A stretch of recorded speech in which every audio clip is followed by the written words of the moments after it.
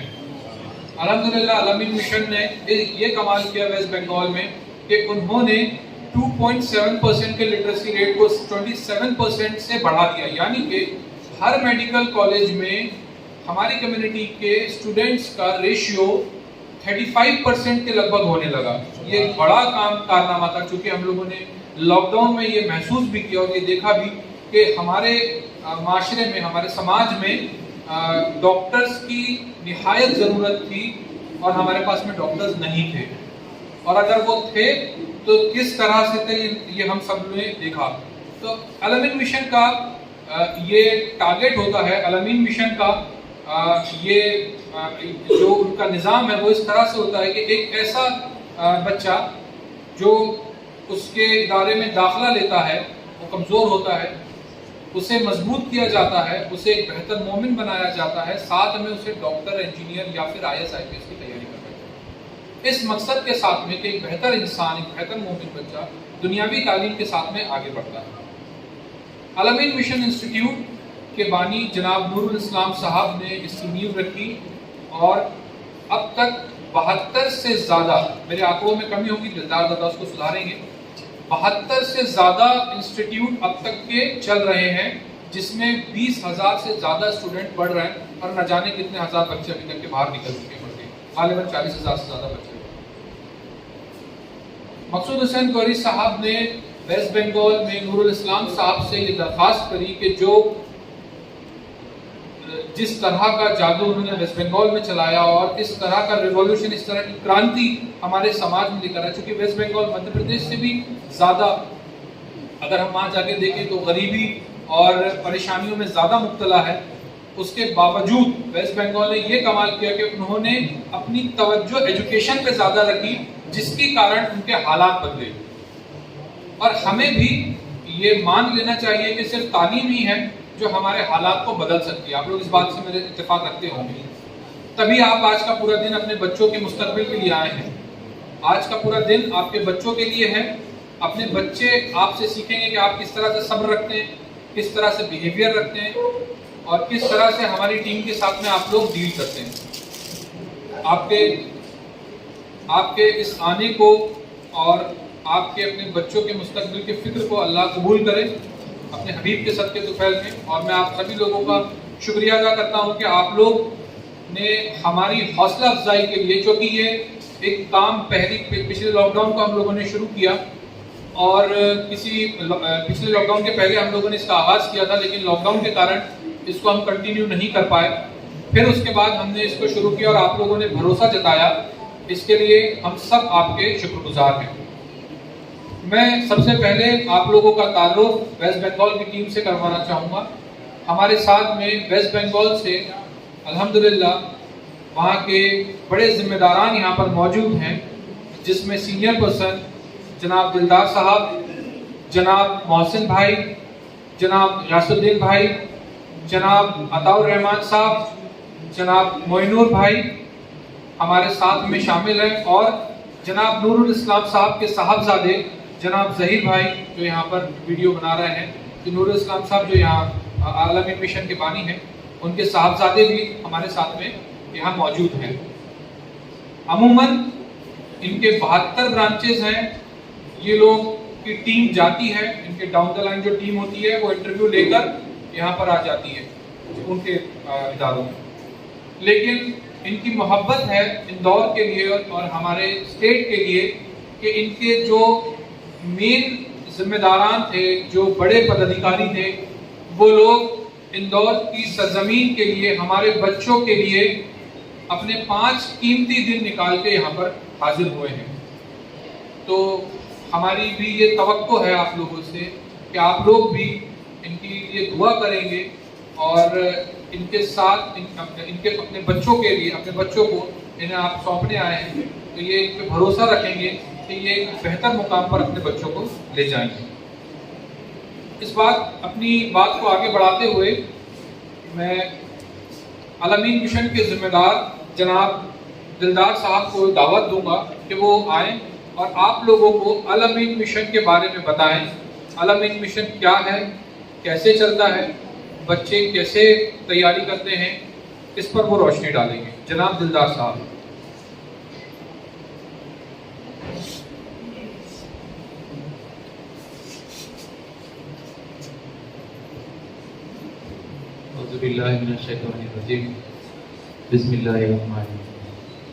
अस्सलामु अलैकुम व रहमतुल्लाहि व बरकातुहू।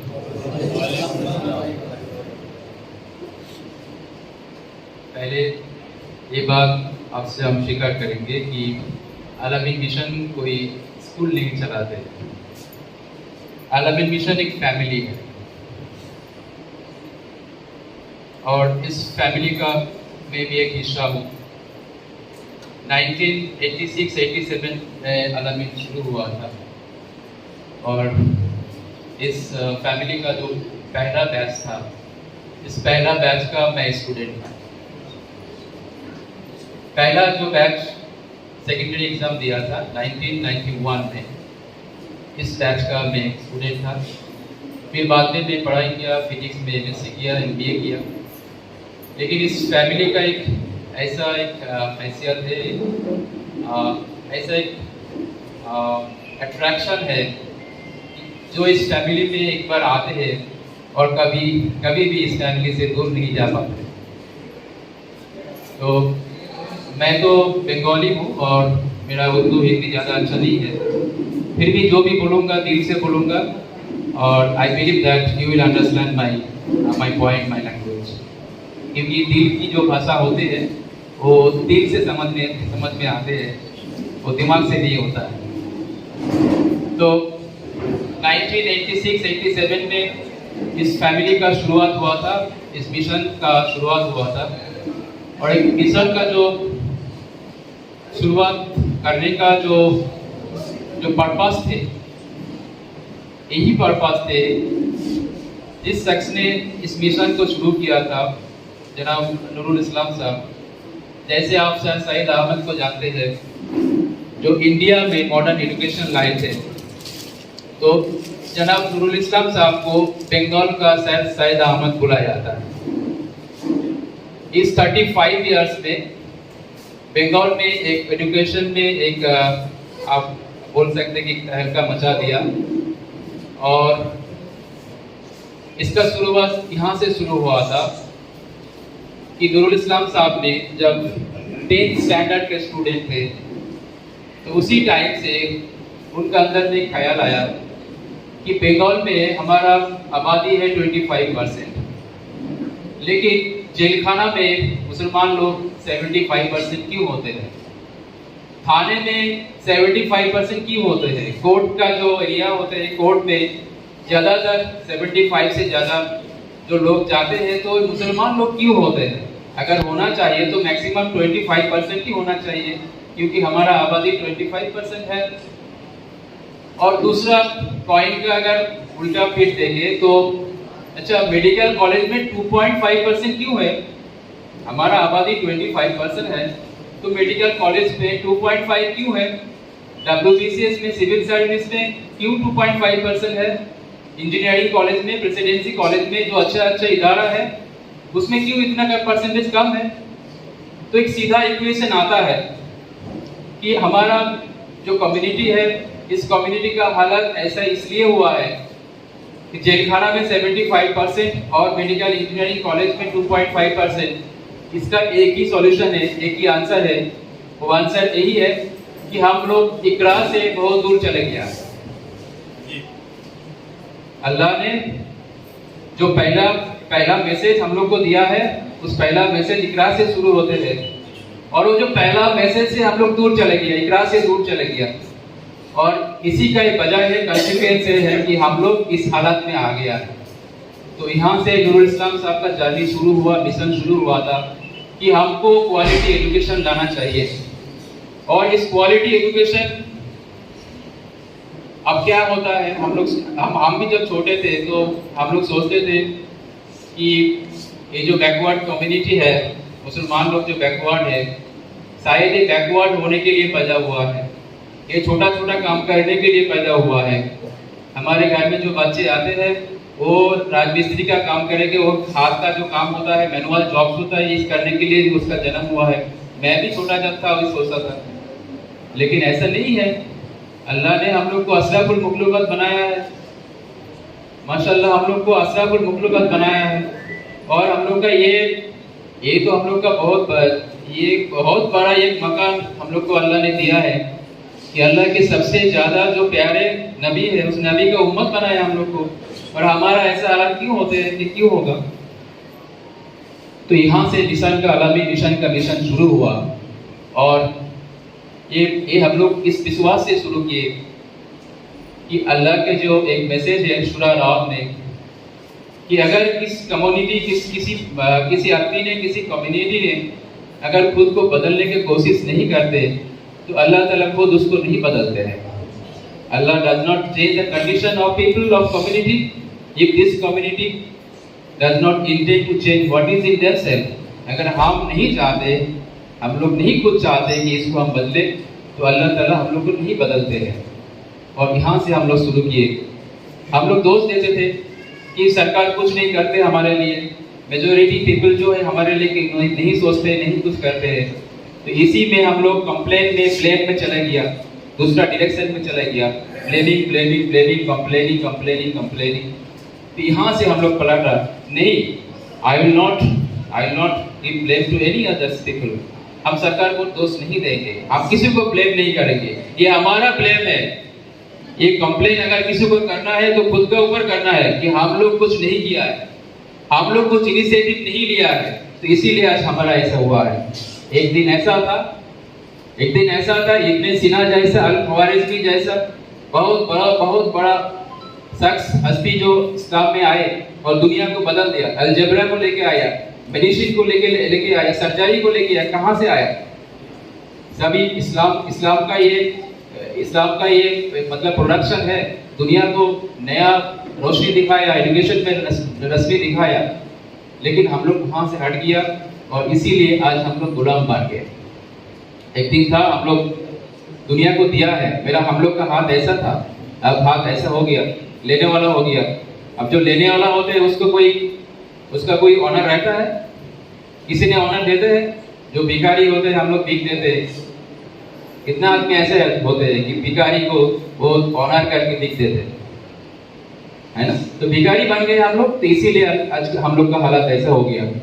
तो यहाँ से रिटर्न जाना है, पलटना है, कंट्रीब्यूट करना है, सोसाइटी को, देश को, नेशन को कंट्रीब्यूट करना है, वर्ल्ड को कंट्रीब्यूट करना है, तब जाके हमारा जो ऑनर था, हमारा जो इज्जत था, वो इज्जत फिर बढ़ेगा।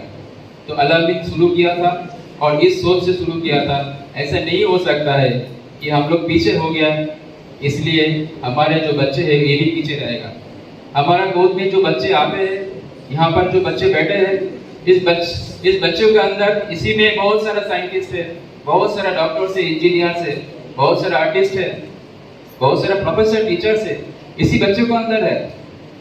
लेकिन इसको सही डायरेक्शन देना है, सही से पालना है। एक पौध को अगर हम सही से नहीं पालेंगे तो कैसे बड़ा होगा, कैसे फल देगा? तो वही तो एक ही बात है, इक्वेशन तो एक ही है। तो अगर एक बच्चे को हम लोग ठीक से डायरेक्शन नहीं देंगे, ठीक से उसको नहीं पालेंगे, कैसे पढ़ना है, कैसे पढ़ाना है? दुनिया कहाँ किया है? अभी जो दुनिया है, मॉडर्न एजुकेशन है, कहाँ किया? और हम लोग वहाँ पर है। कितना गैप्स हो गया, कितना डिफरेंस हो गया, आप नहीं सोच सकते। और हम लोग कहाँ है? कैसे पढ़ना है, कैसे साइंस को देखना है, कैसे को मैथ को कैसे पढ़ना है? मैं कल भी इंटरव्यू लिया, बहुत सारे बच्चों को देखा मैंने, बहुत सारे टैलेंटेड बच्चे हैं। उसको आंख को देख के, उसको चेहरा देख के पता चलता है कि इसके अंदर टैलेंट है, इसके अंदर पोटेंशियलिटी है।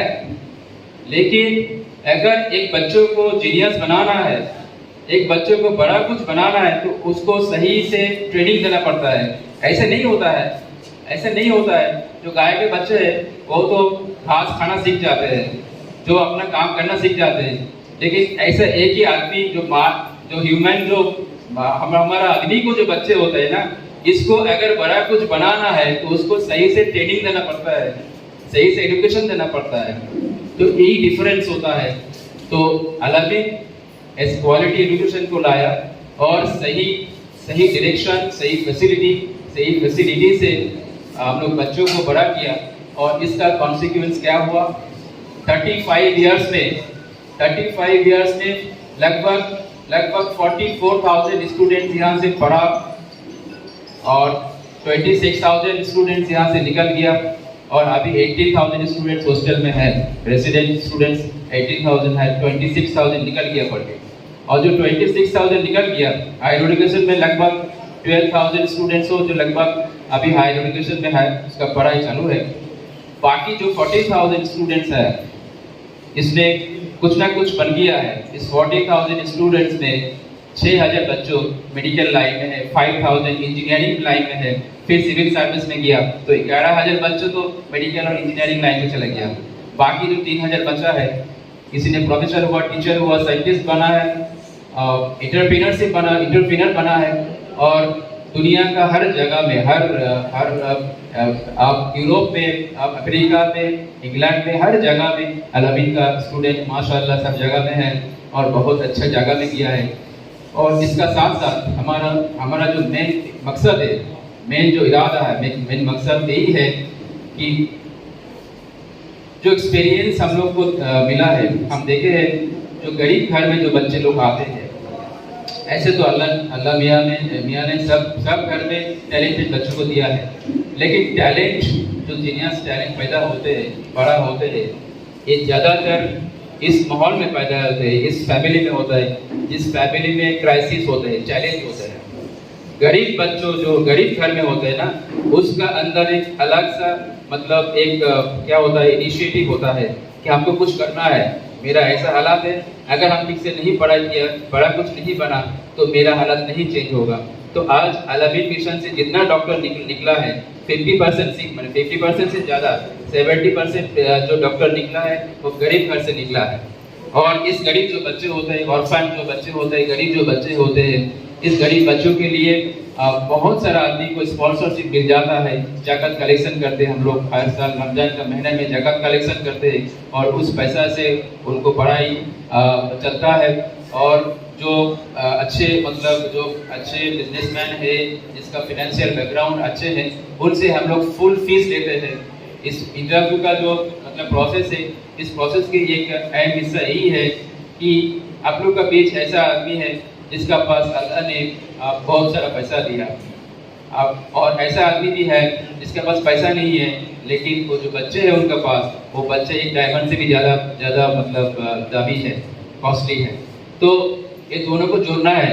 जिसका पास ज़्यादा पैसा है वहाँ उस आदमी के थोड़ा ज़्यादा पैसा लेके उस बच्चों को पढ़ाना है। आपको बच्चा भी पढ़ेगा और उस आदमी का बच्चा भी पढ़ेगा, और आपका पैसा से थोड़ा हेल्प मिलेगा तो उनका बच्चा भी पढ़ेगा, दोनों बच्चे बड़े हो गए। आपका बच्चे भी डॉक्टर बनेगा, इंजीनियर बनेंगे, और उस भाई के बच्चे के भी डॉक्टर इंजीनियर बनेंगे। जिसका घर में पैसा नहीं है, अच्छा कोचिंग नहीं दे सकते, अच्छा इंस्टीट्यूशन अच्छे स्कूल में नहीं दे ताकि कर सकते। तो ये अल-अमीन में इस रिवोल्यूशन को शुरू किया था, और ये एक बड़ा रिवोल्यूशन बन गया।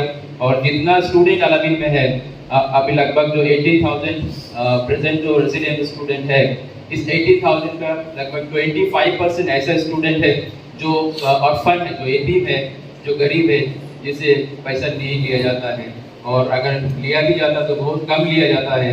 आप जानते हैं खाना पढ़ना सब मिला के कितना खर्च होते हैं।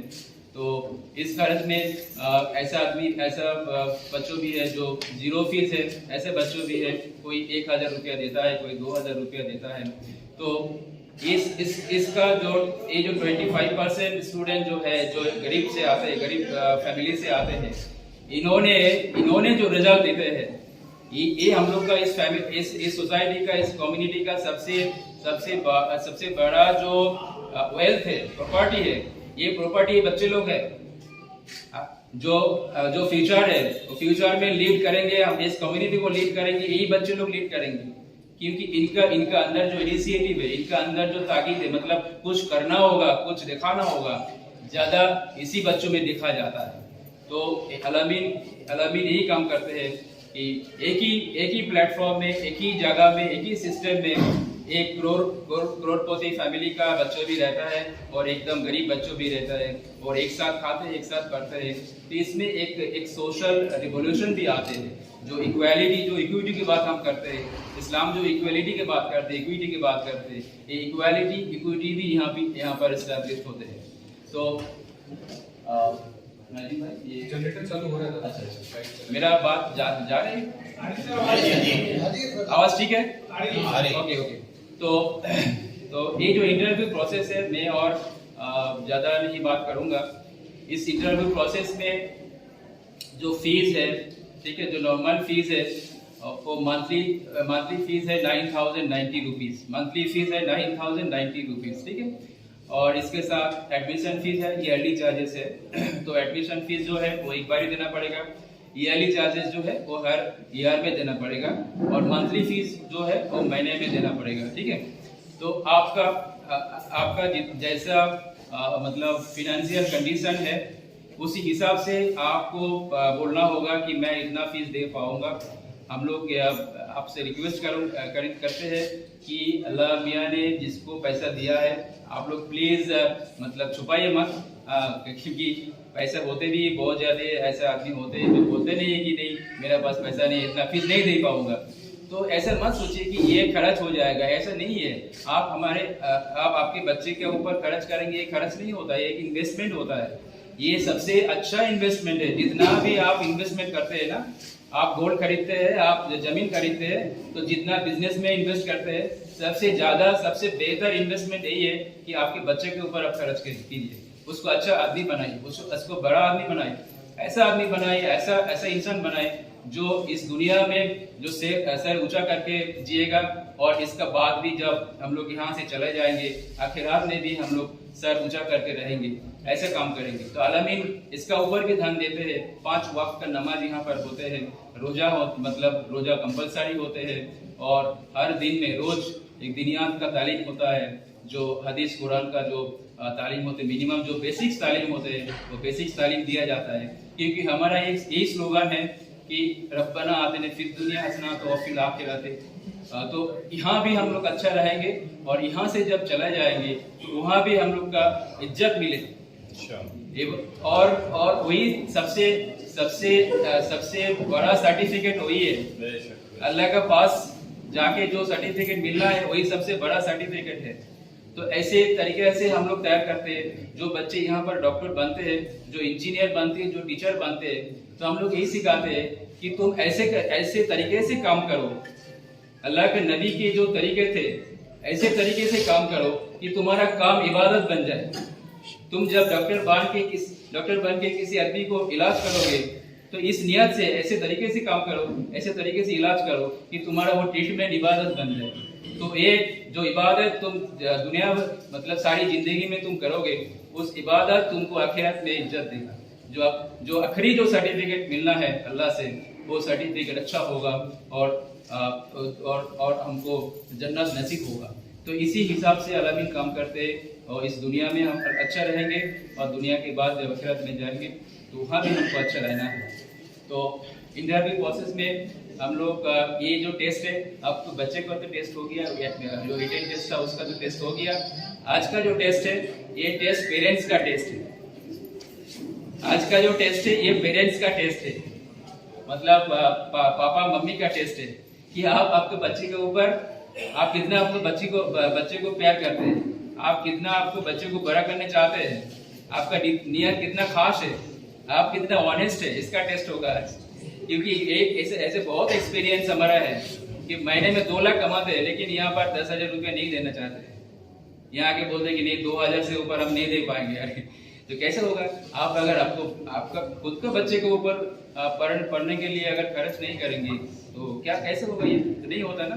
तो प्लीज आप जितना जल्दी आप मतलब पूरा जो खोल के अगर आपका बात रखेंगे तो उतना जल्दी इंटरव्यू प्रोसेस जो खत्म हो जाएगा। अगर जरूरत होगा तो 1-2 क्वेश्चन हम लोग स्टूडेंट को पूछ सकते हैं अगर जरूरत होगा, नहीं तो ज्यादातर जो यहाँ से होता है हम लोग जो पेरेंट्स है उस पेरेंट्स का जो एटीट्यूड है, पेरेंट्स का जो मतलब बात है उसके ऊपर हम लोग ज्यादा ऑब्जर्वेशन देते हैं इस इंटरव्यू में। और एडमिशन टेस्ट का जो मार्क्स मिला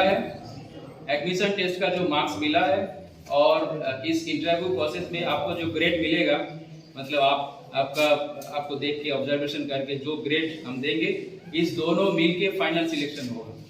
करीब 600 स्टूडेंट्स ने एग्जाम दिया था इस साल, और अगला पिछले साल का भी कुछ स्टूडेंट था जो एडमिशन टेस्ट दिया था, लेकिन वो उस बच्चों को हम लोग बुला नहीं पाए क्योंकि पेंडेमिक सिचुएशन में हम नहीं खुल पाए। तो कुल मिला के 600 बच्चों ने एडमिशन टेस्ट दिया था, और 600 बच्चों में इंटरव्यू में हम लोग बुलाया है 182 स्टूडेंट्स को बुलाया है। और फाइनल जो लेंगे ये 80 से 100 मैक्सिमम 100 स्टूडेंट्स को लेंगे।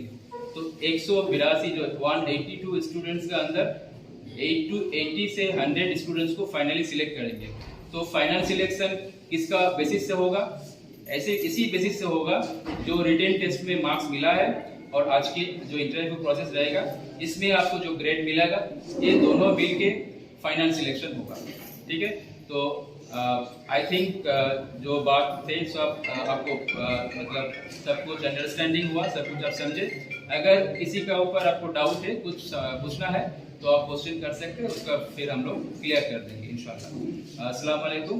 आप लोग दुआ कीजिएगा कि अल-अमीन का जो काम है इसको और भी तरक्की मिले और भी इसको एक्सपेंशन हो, और हम लोग ज़्यादा से ज़्यादा जो जिसका ऊपर जो आदमी बनाने का, इंसान बनाने का जो काम कर रहे हैं, इसके ऊपर अल्लाह ने हम लोग को हमको मतलब सही रास्ता दे, इसका आपकी दुआ करें इंशाअल्लाह।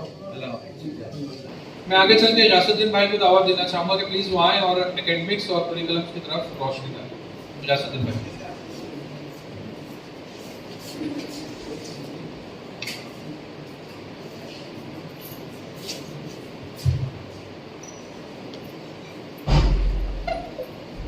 अस्सलाम वालेकुम रहमतुल्लाहि व बरकातुहू।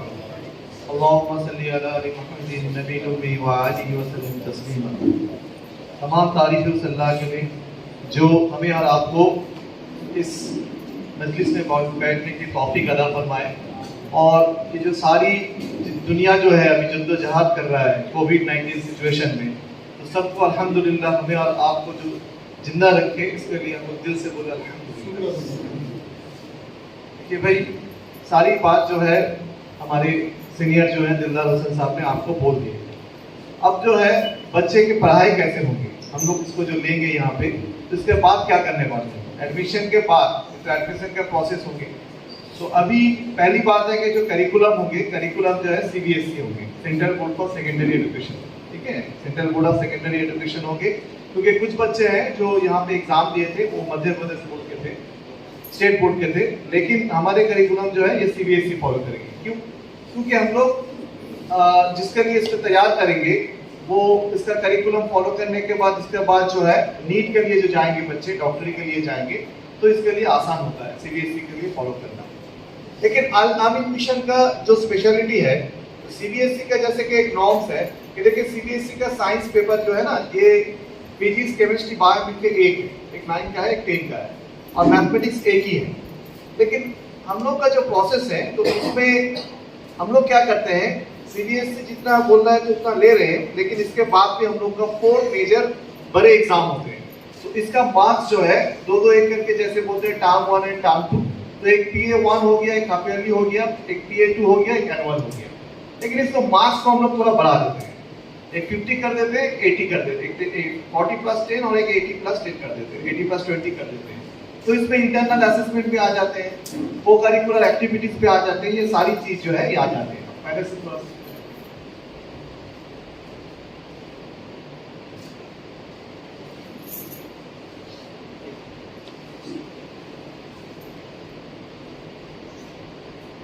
तो ये है हमारे क्यों हम करना चाह रहे हैं, बच्चे को क्यों पढ़ा रहे हैं।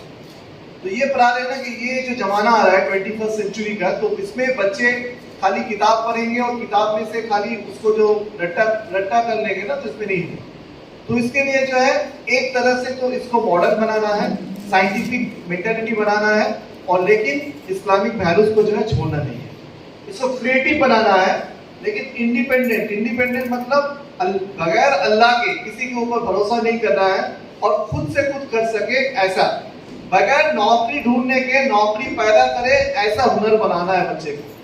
ऐसा इसको बनाना है कि आगे की जो दुनिया आ रही है, जो मशीन ज्यादा काम करेंगे और ह्यूमन काम कम करेंगे, इस जमाने में कैसे आपको तैयार करना है, इसलिए बनाना है। और तीसरी है रिस्पॉन्सिबिलिटी, एक तो खुद की है, दूसरी है कि सारी जो ह्यूमैनिटी है सबके लिए रिस्पॉन्सिबिलिटी। एक तो खुद को देखना है, और बाहर को भी जितना है हमारे कौम के बाहर का, सब जो है वो तो अल्लाह के मखलूक ही है, सबके लिए सोचना है। और to stand by the poor and orphan students by giving them equal facilities and special care to flourish. ऐसा नहीं है कि बच्चे को जैसे दाखिला लेने के बाद ये थोड़ा सा कम फीस दे रहे हैं, ज्यादा, ऐसा कुछ नहीं है। सब बच्चे एक साथ रहेंगे। ये एक सोसाइटी है, ये एक फैमिली है जहाँ पे कोई ऊंच नीच नहीं है। सब हम लोग एक साथ बढ़ेंगे, एक साथ रहेंगे, एक साथ खाएंगे, खाना एक, पीना एक, पढ़ाई एक, कोचिंग एक, सुपरविजन एक, सब कुछ एक। जिसने जिक्र आप सुने हैं 36 ईयर से जो जद्दोजहद कर रहे हैं हमारे मंदिरी बंगाल में, जो एजुकेशन में क्रांति लाने की कोशिश कर रहे हैं, वही है एम नूरुल इस्लाम सर, जो इनके बारे में दिलदार सर ने बोले हैं मुख्तसर तरीके से।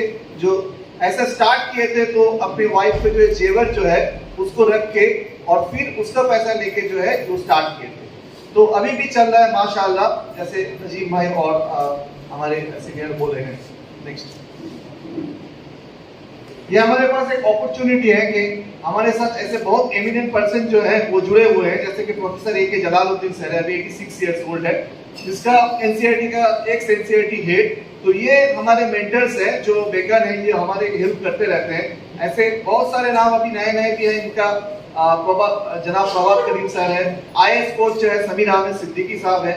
तो ये सारे जो है एक साथ मिलके एक ही चीज करना है कि कैसे कौम को और तरीके में ले जाए। एक फील्ड में हम लोग काम कर रहे हैं, मेडिकल फील्ड में अल्हम्दुलिल्लाह we have the success in our past years. Now ये हम लोग सोच रहे हैं कि और क्या कर सकते हैं। Next please. तो एक टीम बना हुआ है जिसका नाम है Al Ameen centre for educational research and training, जो ये काम करता है, ये क्वालिटी मॉनिटरिंग करने के लिए ये घूम घूम के इसका क्या कैसे पढ़ाई हो रहा है, इसका क्वालिटी क्या होना चाहिए, नेक्स्ट लेवल पे कैसे दिया जाता है, असेसमेंट क्या होना चाहिए, बच्चे को किस तरीके से पढ़ाया जाए, ये एक टीम काम करता है। नेक्स्ट, तो इसमें 4-5 तरह का काम हम लोग करते हैं कि बस एक जो है लीडर से उसका ओरिएंटेशन प्रोग्राम, टीचर्स का जो ऑनगोइंग प्रोग्राम है, फुल डेवलपमेंट प्रोग्राम है, ये चलते रहता है। Okay, next. अब एनवायरनमेंट ये नहीं है कि हमेशा टीचर जो है, जैसे हम लोग अभी बता रहे हैं, अभी इंटरेक्शन नहीं हो रहा है, कैसे बोर्ड फिलिंग हो रहा है ना, तो अभी इंटरेक्शन होता तो इसमें कुछ मजा आता। तो इसी वजह से जो है ये जो है क्लासरूम कैसा होना चाहिए, चाइल्ड सेंट्रिक, क्योंकि बच्चे ज्यादा बोलेंगे, बच्चे से इंटरेक्शन ज्यादा होंगे, टीचर जो है उसको फैसिलिटेट करेंगे। टीचर्स का रोल रहेगा as a guide, as a facilitator, as a mentor, as a coach. नहीं कि 40 मिनट आए, हम बोर्ड में लिखते गए, बोलते गए, चले गए, ये बोरिंग क्लास होता है। तो इस हिसाब से ये, और जो है ना, ये ऐसा होना चाहिए कि बच्चे को हम लोग हिंट देंगे, ऐसा नहीं कि पूरा आंसर बता देंगे, तुम खुद से करो। जितना खुद से करेगा बच्चा, उतना वो आगे जाके कुछ बन पाएगा। जैसे कि बच्चा पहला बार चलने सीख रहा है, तो हम क्या करते हैं कि उसका हाथ पकड़ लेते, उंगली पकड़ लेते हैं, कभी छोड़ते हैं कभी पकड़ते हैं, और जिंदगी भर उंगली पकड़ते रहे तो बस हो गया, वो तो चलना ही नहीं पाएगा ना। ये मैकेनिज्म जो है, ये पेडागोजी जो है, ये हम आलमी मिशन एकेडमी में ये फॉलो करते हैं। और बच्चे जो ग्रुप में काम करते हैं, ग्रुप में काम करने का फायदा क्या है कि एक तो है जिसको फिजिक्स नहीं आ रहा तो केमिस्ट्री सीख ले रहा है, जिसको केमिस्ट्री नहीं आ रहा तो मैथ सिखा रहा है। तो बच्चे, हम लोग भी जो छोटे थे तो टीचर से थोड़ा सा करते थे, अभी टीचर से चेंज हो गया। लेकिन उस जमाने में हम लोग दोस्त को बोलते थे, तू यार उसको ये दिखा दे, मैं तुझको ये दिखा देता हूँ। तो इसमें जो है ना बहुत अच्छा होता है पढ़ाई। तो इसमें एक तो पढ़ाई अच्छा होता है, एक जो बंदा दिखा रहा है उसका और स्ट्रांग हो रहा है, क्योंकि हम लोग न्यूटन लॉ जानते हैं कि every action has an equal and opposite reaction. वो जितना बोलेगा उसको खुद से समझ में आएगा। और जो है इसको cooperative learning and collaborative learning जो है, इसको हम लोग प्रमोट करते हैं। नेक्स्ट,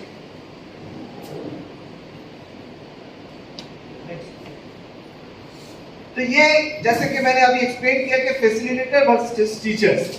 टीचर हमेशा जो है बोलते रहता है, और फैसिलिटेटर जो है उसको ना गाइड करते रहता है। उसको जो चाहिए वो थोड़ा सा उसको प्रॉब्लम सिचुएशन देके, थोड़ा सा उसको कॉन्सेप्ट इंट्रोडक्शन करके, अब ये चैलेंज तुमको संभालना है, मैं तुम्हारे गाइड हूँ, क्या तुमको लगेगा, ये मैं तुमको हेल्प कर दे रहा हूँ।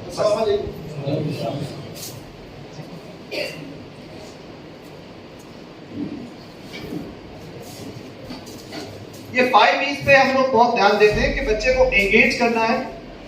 कोई भी काम में तो एंगेज कैसा करना है, कैसे नहीं कि कुछ करो और मैं मोबाइल में व्हाट्सएप चेक कर रहा हूँ, ऐसा नहीं। तो बच्चे को काम देना है ग्रुप में, और जो है घूम घूम के देखना है क्या हो रहा है, एक्सप्लोर। वो खुद एक्सप्लोर करेंगे, वो सवाल करेंगे। जो बच्चे सवाल नहीं करते हैं वो सीखते कम। जितना सवाल करते हैं, देखिए कि छोटे छोटे बच्चे हैं, आपको ये चांद कहाँ चला गया, रात को तो देखें तो दिन को कहाँ चला गया, दिन को क्या डूब गया, सूरज की तरह चांद भी डूबता है या दोनों डूबता है एक साथ। तो एक्सप्लेनेशन बच्चे के तरफ से आएंगे, इलैबोरेट ये भी बच्चे के तरफ से आएंगे। इवैल्यूएट जो है ये टीचर का काम है, इवैल्यूएट जो है ये टीचर का काम है। तो ये 5 E's प्रोसेस जो है हम लोग करते रहते हैं। नेक्स्ट, ये बच्चे का काम है, अभी नहीं 10 साल पहले का काम है, लेकिन उस टाइम से हम लोग शुरुआत कैसे किए थे, बच्चे जो अभी पेपर पे किताब लेके उसको फोटोकॉपी बना के उसको पेस्ट करके कैसे काम करते हैं। ये एकदम माचिस को लेके जो है इसको बनाया गया है, और ये डाल है और ये चाय की पत्ती है उसको लेके किए हैं बच्चे। Next please. ये फार्मिंग कराए थे, देखते हैं यहाँ पे क्या हालत है, नहीं उसमें कुछ प्रोजेक्ट होगा। Next please. जहाँ पे जैसे सहूलियत होता है। नेक्स्ट। ये बहुत इंपॉर्टेंट चीज है कि अभी हम लोग जब कल इंटरव्यू ले रहे थे तो हमें ये पता लगा कि 1 साल पहले जो बच्चे सीखे थे अभी जो है ये बहुत सारे चीज भूल गए। तो पहली काम अल अमीन मिशन एकेडमी का ये होगा जिसमें जो क्लास में बच्चा दाखिला लेगा वो क्या हालत में है, तो बेसलाइन टेस्ट लेके उसको रिमेडियल कराना है, क्योंकि अभी अप्रैल मई जून जुलाई 4 महीना भी हो गया, तो उसको स्पेशल कोचिंग देके रिमेडियल करा के उसको उस लेवल पे पहले लाना है। कि हम लोग देख रहे हैं 8 में उठ गया है, असल में वो 6 में पढ़ा हुआ है, 7 का कुछ पढ़ा नहीं है, और 9 में उठ गया है, 8 का कुछ पढ़ा नहीं है। ज्यादा से ज्यादा हम लोग देख रहे हैं, एक आंकड़ा तो ये है कि इंडिया में जो है ना स्मार्टफोन का एक्सेस है ओनली 26%। 74% बच्चे जो है उसको ऑनलाइन टीचिंग का एक्सेस ही नहीं है। तो ये हालत से हमको ये जो है ना ये लड़ाई करना है, तो इस हिसाब से हम लोग इसको रैंक किए हैं। Next please. ये हमारी बिल्डिंग जो पहला इंग्लिश मीडियम है ये शुरू किया था हम लोग 2014 में। नेक्स्ट। वहां का प्रेयर असेंबली है, तो एक में दिन है और एक हाथ में साइंस है, दोनों को एक साथ करना है। तो जैसे हम लोग का जो ये था पहले जब स्टार्ट किया था तो उस टाइम में ये मस्जिद की जो है पिक्चर है। नेक्स्ट। करिकुलम मैंने पहले ही बता दिया आपको। ये प्रोजेक्ट बेस्ड लर्निंग, वहां पे आप फार्मिंग देखें तो यहाँ पे जो है टी गार्डन है, तो इसका फायदा हम लोग लेके उसको उस हिसाब से वहां पे टी गार्डन के हम लोग उसमें पीबीएल कराते हैं। नेक्स्ट। ये स्मार्ट क्लास, तो यहाँ पे अल्हम्दुलिल्लाह हर क्लास स्मार्ट क्लास है, बाकी जगह तो हर क्लासरूम स्मार्ट क्लास है, और ये सारी फैसिलिटीज एमिनिटीज इससे बहुत ज्यादा यहाँ पे है। लेकिन हम लोग का जो पिक्चर है वही हम दिखा रहे हैं, कोई फोटोशॉप नहीं है, कोई इसको दिखावा नहीं है, जैसे है वैसे ही है। प्रैक्टिकल क्लासेस अल्हम्दुलिल्लाह ऐसा नहीं है, यहाँ पे तो एकदम माशाल्लाह लेबोरेटरी बना हुआ है।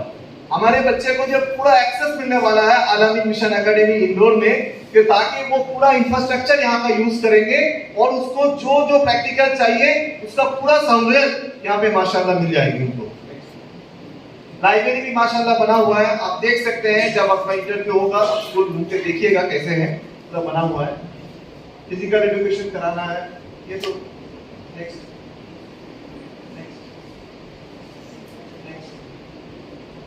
अभी जो है ये बहुत इंपॉर्टेंट चीज है कि हम लोग ने ये प्लान कर रहे हैं कि अभी खाली किताब पढ़ के नहीं होगा, तो 21st सेंचुरी के लिए इसको तैयार करना है। जैसे कि फिनलैंड कर रहा है, जैसे सिंगापुर कर रहा है, जैसे इजराइल कर रहा है, पढ़ाई के साथ इसको एंटरप्रेन्योरशिप पढ़ाया जाए। कैसे ये बच्चे जब निकाले ना, तो इजराइल का ये है कि जब ये ग्रेजुएशन करेगा तुमको एक स्टार्टअप करना है, एक स्टार्टअप करोगे प्रोजेक्ट, तभी तुमको जो है ग्रेजुएशन का सर्टिफिकेट मिलने वाला है। वो जो मुसलमान पूरा दुनिया में राज करता था, अभी इजराइल ये पीछे के दरवाजे से पूरा दुनिया में राज कर रहा है। तो ये कौन सी करिकुलम कर रहा है? वो कर रहा है जो हमारे बुजुर्ग करके गए थे, जो हम लोग एक टाइम में करते थे। तो ये सारी जो चीजें करिकुलम बना के इसके ऊपर भी हम लोग काम कर रहे हैं, ताकि एक तरह से जो है, जैसे मैंने बताया कि आईएएस को समीर अहमद सिद्दीकी साहब से बच्चे के हम लोग करा रहे हैं, उन लोग एक सुपर स्टडी बना हुआ है, उसका जो ओरिएंटेशन करा रहे हैं, स्पिरिचुअल ओरिएंटेशन है, साइंस एग्जीबिशन है, ओलंपियाड है, और केवीपीआई के लिए जो नेक्स्ट लेवल के लिए इसको प्रिपेयर करना है। नेक्स्ट। तो इसके फोकस क्या है? क्रिएटिविटी के ऊपर फोकस है, इनोवेटिवनेस के ऊपर फोकस है, प्रॉब्लम सॉल्विंग स्किल्स के ऊपर फोकस है, क्रिटिकल थिंकिंग के ऊपर फोकस है, एंड एनालिसिस के ऊपर फोकस है। ये जो है सारी ऊपर की चीज है। ये गांधी जी कहां पे पैदा हुए थे, गांधी जी का अब्बू का नाम क्या है, ये इंपॉर्टेंट नहीं है, आपको गूगल में मिल जाएगा। इंपॉर्टेंट ये है कि गांधी जी अभी अगर जिंदा होते तो वो क्या करते। ये यूपीएससी का मैं एक क्वेश्चन बता रहा हूं। यूपीएससी का क्वेश्चन ये आया है कि गांधी जी अगर अभी जिंदा होते तो क्या करते। या आपके बच्चे एक इंटरव्यू ले रहे हैं स्वामी विवेकानंद से, या रविंद्रनाथ टैगोर से, या गांधी जी से, तो वो इंटरव्यू क्या लेगा, ये लिखिए आप। ये इमेजिनेशन पावर जिसका जितना अच्छा होगा वो नेक्स्ट लेवल के ऊपर उतना तैयारी करेगा।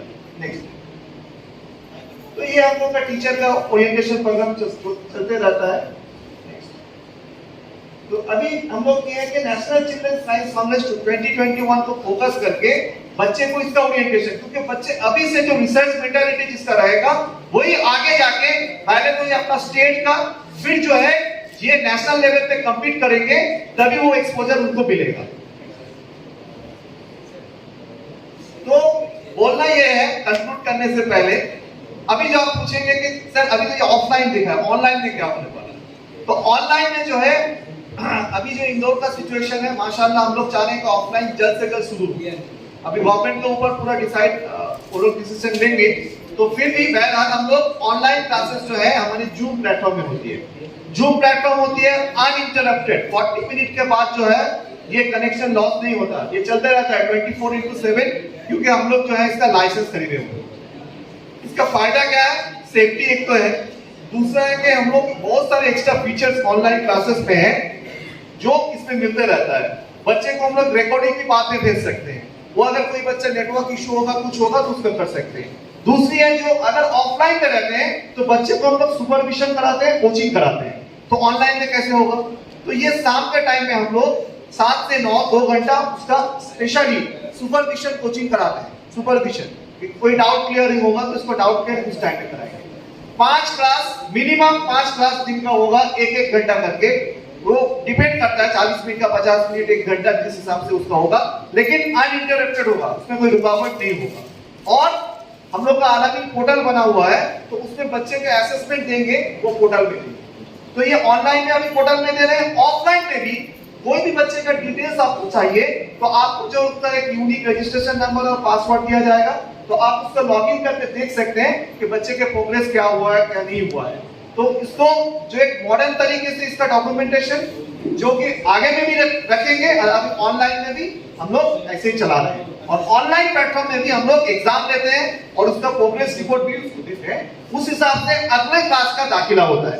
जो ये सच में बहुत ही बुरा लग रहा है कि हम लोग जब वेस्ट बंगाल में जब इंटरव्यू लेते हैं इतना बुरा हाल नहीं है, लेकिन जैसे कि दादा बताए बच्चा अच्छा है, उसका फेस बता रहा अच्छा है, वो कोशिश कर रहा है, लेकिन बेचारा ऑनलाइन क्लास का उसका नहीं किया है, कोई भी सिचुएशन में नहीं किया है, या व्हाट्सएप में क्लास हुआ है, तो वो जो एक्सपोजर नहीं मिला है, इसलिए 1 साल जो है 1.5 साल जो है उसका पूरा एकदम बिगड़ गया है।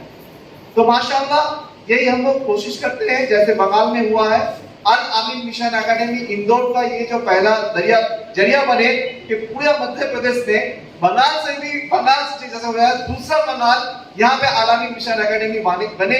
खाली डॉक्टर नहीं, यूपीएससी और सारी जो है ऐसे हम लोग तैयार करें तथा अगले जमाने में जो बिजनेसमैन जो एंटरप्रेन्योर ऐसा तैयार हो कि पूरा दुनिया को चला सके। आमीन सुम्मा आमीन। अब जनाब मकसूद हुसैन गोरी साहब को दावत दूंगा।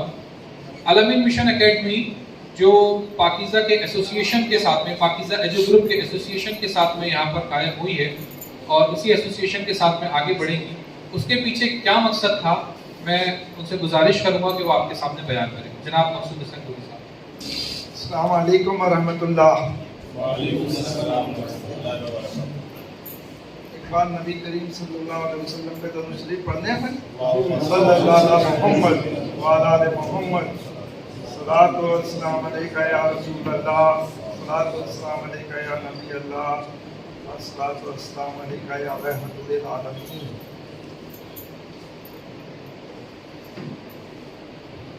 कहाँ से शुरू करूं? आप लोग पहली बार मुखातिब है, कुछ लोग सुने हुए भी होंगे मेरे को। मैं पहले बता दूं, पाकीज़ा परिवार का मैं दूसरे नंबर का भाई हूं। एकेडमी का बीड़ा तो उठाया, लेकिन मैं खुद 10वीं पास हूँ। बहुत कोशिश करी, 11वीं 12वीं पढ़ लूँ, नहीं पढ़ पाया, अल्लाह को मंजूर नहीं था। लेकिन जभी से एक ललक थी कि मैं तो नहीं पढ़ा, लेकिन अगर अल्लाह ने मौका दिया तो बहुत सारे मकसूद पढ़े लिखे तैयार करूँगा इंशाअल्लाह। इसी जज्बे के साथ के अंदर ये स्कूल की शुरुआत अल्लाह ने कराई। इस्लामिया करीमिया में भी करीब 8 साल में तेजरार रहा। बहुत सारी जगहों से वक्त वक्त के ऊपर सीखता रहा, सारी ज़िंदगी सीखने में निकल गई, क्योंकि बेसिक तो मैं खुद खाली था, मेरे अंदर कोई था नहीं, ना कोई बहुत बड़ा ख़ानदान, ना बहुत बड़े कारोबारी, ना खुद एजुकेशन। पंचा जोड़ती ज़िंदगी से यहाँ तक आने का सफ़र अल्लाह उसके रसूल के करम और वालिदैन की दुआओं से यहाँ तक आ गए, अल्हम्दुलिल्लाह। 7 साल पहले एजुकेशन का एक शुरुआत करी कि नहीं मेरे को कुछ करना है, और स्कूल शुरू करा। फैलाते गए छोटे छोटे से स्कूल, जैसे याद था, कोई बताने वाला नहीं, कोई समझने वाला नहीं, बस जो याद था करते चले गए। जब भी देखते हैं तो वो सेटिस्फेक्शन नहीं मिलता, तसल्ली नहीं मिलती कि जो कुछ करा तो क्या करा। ठीक है, बहुत सारे स्कूल है, 2-2.5 हजार बच्चे हैं, 3,000 के बीच में बच्चे हैं, लेकिन फिर भी तसल्ली नहीं थी, कोई मुकाम पाना था, तो उसके लिए कोशिश हमेशा करते रहे। इसी बीच के अंदर में मरकज कालीकट वालों से संपर्क हुआ, उन्होंने बहुत सिखाया, बहुत सिखाया, बहुत सिखाया। वो तीनों सेगमेंट में काम करते हैं, वो दीनियात पे भी काम करते हैं, वहाँ पे हिफ्ज भी करने वाले बच्चे निकलते हैं, आलिम भी निकलते हैं, और सारे कोर्सेस है। दूसरे वो लोग सोशल काम भी बहुत अच्छा करते हैं, यानी उनके सोशल काम के भी कभी आप नेट के जरिए अंदर घुसिए तो आपको मजा आ जाएगा, इतने सोशल काम करते हैं। और तीसरा वो एजुकेशन पे भी काम करते हैं, उनके तीनों विभाग हैं, और वो तीनों की वजह से मुझे बहुत अच्छे साथी यहाँ पर फराहम नहीं कर पाए हैं वो लोग। एक सिद्दीक भाई हैं, सिद्दीक नूरानी, जो केरला से हैं, वो खाली अदद मुझे एक मिले, जितने लोग मिले उसी में मेरे को चलना था, रुकना तो था नहीं। और वो चलते चलते गाड़ी, ये 7वां साल है अल्हम्दुलिल्लाह, 6 साल पहले शुरू किया हुआ सफ़र है, और अंदर का जज्बा एकदम कूट कूट के उछाले मारता रहता है कि मुझे कुछ करना है, मुझे कुछ करना है, मुझे कुछ करना है। और अल्लाह और उसका रसूल ऐसा करीम है कि मेरे परिवार को बहुत उनने सिखाया। हम कपड़ा बेचने के लिए गए, एक मोहनलाल जी जैन, उनके यहाँ पर हमने 15 रुपये महीने की सर्विस से शुरुआत करी, उन्होंने कपड़ा बेचना सिखाया। आगे चलते चले गए तो जितने भी काम आए कोई ना कोई हमारा गुरु बना, और उनसे हमने सीखे, उनकी जूतियाँ उठाई, अल्लाह ने उसमें कामयाबियाँ दी, अल्हम्दुलिल्लाह। ये मेरे नबी के करम से हुआ। एकेडमी में बहुत कामयाब नहीं हो पाया, 6 साल हो गए हैं, बहुत कोशिश कर रहे हैं, और बहुत अच्छे प्रोडक्ट लेकर आए हैं जो इस शहर में कोई लाया ही नहीं था। एक हमारा प्रोडक्ट आप लोग जानते हैं या नहीं जानते हैं, जो केरला बेस्ड है, जिसके अंदर तेबा दावा कॉलेज, एक बार खाली हाथ उठाइएगा, तेबा दावा कॉलेज को कितने लोग जानते हैं, खाली मैं समझने के लिए। चलो अल्हम्दुलिल्लाह। तेबा दावा कॉलेज एक ऐसा है जहाँ पर एक हाथ में कुरान और एक हाथ में कंप्यूटर रहेगा उस बच्चे के। यहाँ पर अभी कुछ बच्चे बाहर आपके खिदमत में लगे हुए तेबा के ही हैं। वहाँ पर हम समाज के आप जैसे लोगों से ताउन लेते हैं और उस स्कूल को चलाते हैं। हर साल 25 बच्चे लेते हैं। अल्लाह और उसके रसूल का इतना इनाम है उस तेबा के ऊपर कि हमें बच्चे लेना 25 लेते हैं, 200 बच्चे लाइन में रहते हैं, उसमें से 25 सिलेक्ट होते हैं, और वो बच्चे 8 साल के अंदर एक तो आलिम बनेंगे, और 7वीं पास बच्चे लेते हैं जो 8 साल के अंदर हमारे यहीं पर ही रहते हुए ग्रेजुएट भी होंगे। यानी एक तरफ तो वो ईमान की दावत देता हुआ मिलेगा, और एक तरफ वो दुनिया के किसी के सामने बात करना हो तो बहुत मजबूती से बात करके जवाब देने लायक रहेगा। हमारी कमी क्या रही, या तो हम दुनियावी हो गए या हम दीनी हो गए, जबकि अल्लाह के रसूल सल्लल्लाहु अलैहि वसल्लम ने कहीं ये नहीं करा था कि वो आप दुनियावी अलग हो जाओ और दीनी अलग हो जाओ। वो तो पूरे परफेक्ट कयामत तक सरकार बने तो उनकी सारी लाइफ देखे, तो दोनों चीजें उनके पास थी, सभी कुछ था। बहरहाल हम ही भटक गए, लोगों को राह दिखाते दिखाते हम ही सो गए, राह दिखाते दिखाते ये हमारी कमी रही। बहरहाल ये एक शुरुआत करी है, बहुत अच्छा रिस्पांस के साथ वो चल रहा है, बहुत कंजस्टेड जगह में चला रहे हैं, लेकिन अल्लाह उसका रसूल करीम है, आज नहीं कल एक अच्छा माहौल दे पाएंगे। जैसा याद है इतनी ज़मीन बखेर दी है, अब जो अगली जनरेशन आएगी और वो करेगी इस उम्मीद के साथ। तो मेरे को बात क्या करना, मेरी थोड़ा बात करने का अंदाज ये, कभी मेरी गाड़ी इधर घुस जाती, कभी इधर घुस जाती, आप लोग बर्दाश्त कर लेना मुझे प्लीज। एक तो तेबा, एक वहीं का, मैं इसलिए केरला का एहसानमंद हूँ, मैं एहसान फरामोशों में से नहीं हूँ। कहीं भी कोई मेरे काम इतना सा भी आ जाए तो सारी जिंदगी उसका एहसान मानता हूँ मैं। एक उन्होंने हमें दिया ज़हरतुल कुरान, एक बार और हाथ उठाऊंगा, ज़हरतुल कुरान के नाम से कितने लोग जानते हैं? अल्लाह अकबर, बहुत कम लोग जानते हैं। इंशाअल्लाह एक दिन आएगा सब लोग जानेंगे। ज़हरतुल कुरान हमारे स्कूल का एक ऐसा प्रोडक्ट है जिसके अंदर आप 3 साल के बच्चे को भेजते हो, तो जब वो nursery, KG first, KG second के अंदर होके फर्स्ट ईयर के लिए जाता है, तो 3 साल के अंदर वो 30वां पारा हिफ्ज करके जाता है। और ये पैसे वालों का स्कूल है, थोड़ा सा ज्यादा पैसे लेते हैं हम, उसमें 30-40 हजार रुपए हमारे यहाँ की फीस है, आम हिसाब के लोग नहीं दे पाते हैं। बहरहाल तो ये ऐसे प्रोडक्ट नई चीजें लेकर आए। तीसरा हम प्रोडक्ट लेकर आए जो हमने केरला में देखा, वहां पे क्रिश्चियन का स्कूल हो या मुस्लिम का स्कूल हो, 7 से 9 वहां पहले मदरसा चलेगा, उसके बाद स्कूल लगेगा। सारी मुस्लिम बस्तियों में क्रिश्चियन हो, गैर मुस्लिम का स्कूल हो या मुस्लिम का हो, पहले 7 से 9 मदरसा, 9 के बाद स्कूल।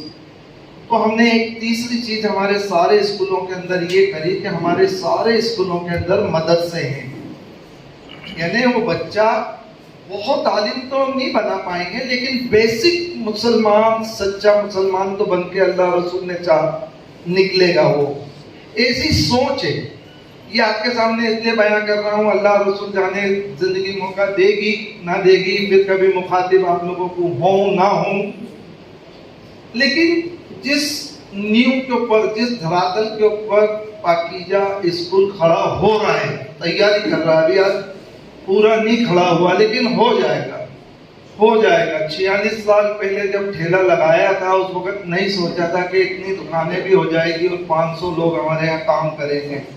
कराने वाली जात अल्लाह की है, निरंतर कोशिश करते रहो, अल्लाह की जात पे भरोसा रखो, नबी करीम के सदके में मिलेगा इंशाअल्लाह। ऐसी उम्मीदों से आज तक गाड़ी यहाँ तक आई है। तो ये पाकीजा स्कूल का टोटल मैंने खाली बताया, उसी नींव, उसी धरातल के अंदर ये बिल्डिंगें यहाँ की बनी हुई है। फिर केरला के बाद के अंदर फिर एक नए गुरु में एक अताउर रहमान यहाँ पर बैठे हुए हैं। अताउर रहमान ये इंदौर के अंदर सर्विस करने आए थे। कहाँ अताउर रहमान? ये बैठ जाओ। अताउर रहमान ये यहाँ पर IIPM कॉलेज आया था, उनको हमने हमारी बिल्डिंग किराए पे दी थी। ये वहां पर काम करने के लिए आया था, ये जुड़ गया रमजान में, वहीं शहरी और इफ्तियार हमारे साथ करता करा था। मेरे से बोलने लगा चलो एक बार वेस्ट बंगाल देखो, हमारे यहाँ पर जो नूरुल इस्लाम साहब है वो कितना अच्छा काम कर रहे हैं। वक्त की वो या ना समझी की वजह से गए ही नहीं, सालों 2-3 साल ये यहाँ पर मेरे से ट्राई करता रहा। फिर मैंने कहा कि मैं तेरी शादी में चलूंगा यार, तो बोले कब चलो? मैंने कहा तेरी शादी में चलूंगा। तो बोले शादी में कब? तो बोले जब आप बोलोगे जब शादी करूंगा। अरे मैंने कहा तेरी शादी तेरे शादी के हिसाब से कर यार, मेरे हिसाब से क्यों डेट करता है? बहरहाल इन्होंने बोला नहीं। मैंने बोला मैं अप्रैल, मेरा ये स्कूल तैयार हो रहा था, अभी 3 साल पहले की बात है। मैंने कहा मेरा स्कूल तैयार होगा, अप्रैल में चलूंगा। ठीक है, बोले अप्रैल में शादी करूंगा। एंड ये हुआ कि मेरी 15 तारीख तक के यहाँ एडमिशन थे। मैंने बोला 22 अप्रैल रख ले।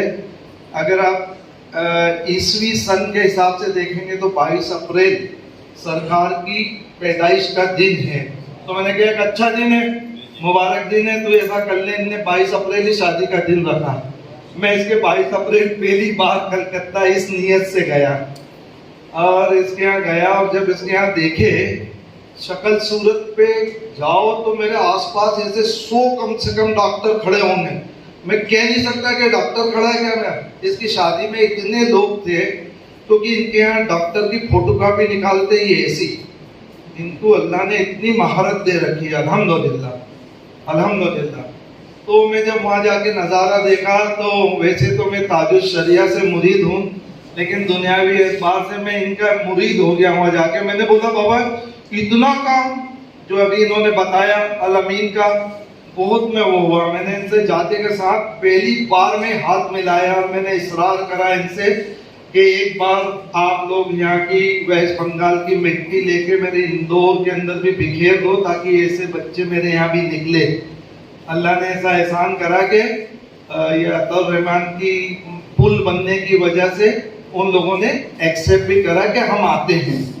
इसके बाद कम से कम 5 बार 7 बार ये सब लोग भी आ गए, मैं भी 5-7 बार वहाँ पर हो आया और आज अल्लाह वो दिन ले आया। उसी वक्त से बिल्डिंग बनाना करना सारी कार्रवाई करना हम लोगों ने शुरू कर दी थी। पिछले साल 28-29 तारीख मार्च की उस वक्त हमारी ऐसी एग्जाम होना थी, सब डिक्लेयर हो गया था, सारी टिकटें वगैरह इनकी फाइनल हो गई थी। 22 तारीख के रोज हमारे बुजुर्ग हिंदुस्तान को संभाल रहे हैं जो उन्होंने आके बोल दिया बंद, तो हिंदुस्तान बंद हो गया। तो 29 तारीख हमारी खत्म हो गई, कोविड आ गया, बड़े इंतजार लंबा करना पड़ा। फिर ये वाला वक्त निकला, कोविड आया गया, सब आप लोगों के सामने है। फिर अभी यार ये दिन अल्लाह और उसके रसूल के करम से आ गया। तो कल भी सारे ऐसे लोग बैठे हुए थे, इतनी खुश था मैं, इतना खुश था क्योंकि अभी तक कामयाबी नहीं मिली है। और कामयाबी के लिए आप समझ लीजिए कि थोड़ा सा बचपना वाला मामला है मेरा, जब तक नहीं मिले जब तक मचलता रहता हूँ, अल्लाह से भी मांगता हूँ और जितनी मेरी सलाहियत है हैसियत है इतनी दौड़ भाग भी करता हूँ और चाहता भी हूँ।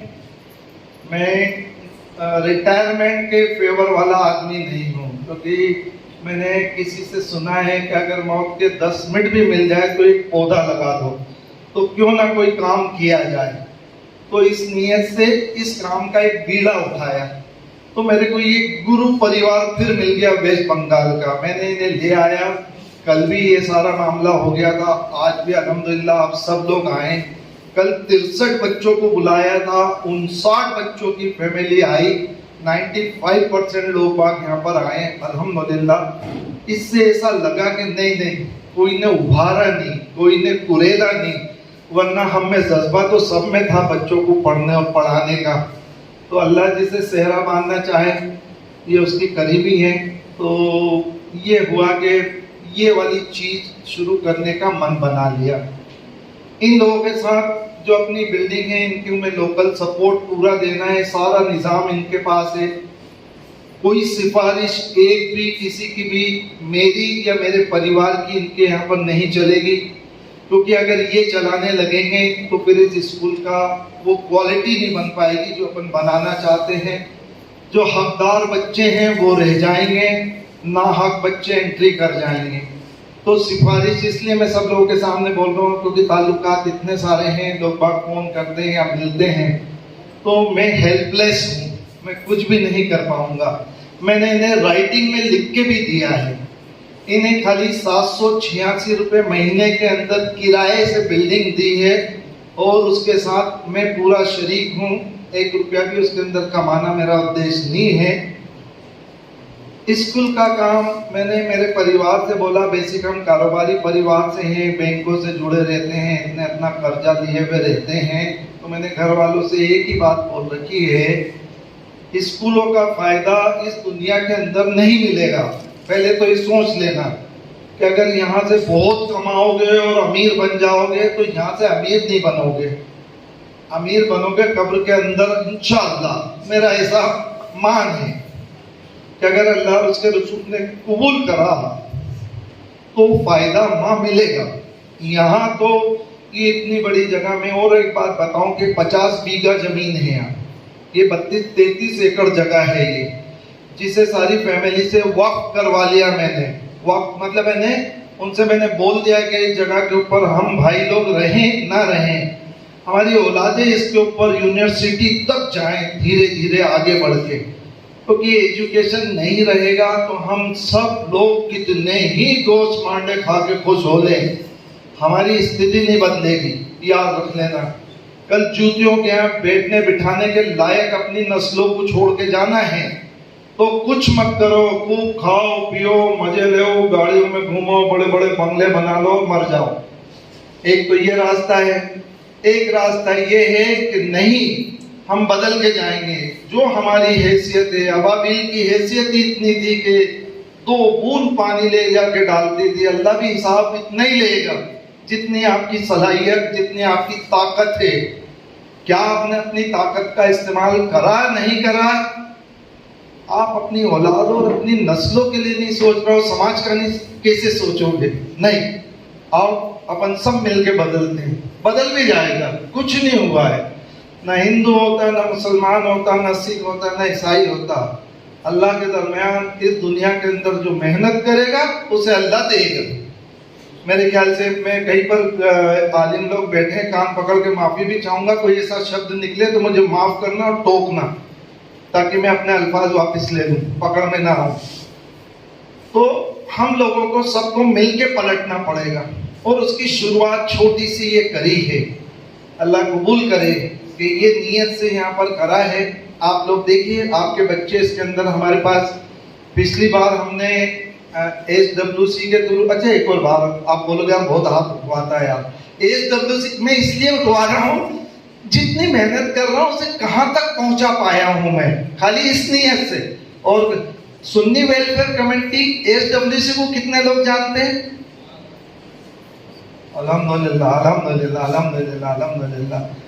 ये भी एक संस्था आप लोगों के ताउन से चलती है, अल्हम्दुलिल्लाह बहुत अच्छा काम कर रही है। मेरे नबी का ऐसा करम रहा, मैं कभी घर के अंदर बर्दक ना बना, ना समाज में बर्दक बना। एक जगह रही, एक चीज को डेवलप करा और उनके हाथों में दिया और मैं अलग हट जाता हूँ, फिर उनके ऊपर छोड़ देता हूँ। आज से करीब 8 साल पहले सुन्नी वेलफेयर कमेटी, उस वक्त 16 लाख रुपए खाली जमा होते थे साल के। उस वक्त मैं हट गया था और देखे ये नाजिम बहुत अच्छा बच्चा मिला, बहुत पढ़ा लिखा बच्चा है, ये वहाँ का हेड है, ये और छोटा ब्रदर और अब्दुल रशीद मुल्तानी साहब, ये 3 लोग मिलके SWC को चला रहे हैं। उसकी खाली 2-3 बातें बता दूं, मैंने पहले बोल दिया, मेरी गाड़ी कभी इधर जाती कभी इधर जाती, बर्दाश्त करना। 16,000 बच्चों के स्कॉलरशिप भरे हैं इस साल, 16,000। अल्लाह और उसके रसूल ने करम करा तो इसमें 75% बच्चों के पैसे आ जाते हैं। हम अगर अनुमानित करें उनके खातों में जाते हैं, हमारे पास नहीं आते। हाँ, 5 करोड़ रुपए कम से कम बच्चों के खाते में आएंगे, अल्लाह और उसके रसूल ने चाहा तो। हम काम करें, गवर्नमेंट भी सहूलियतें दे रही, हम ही नहीं लेना चाहते।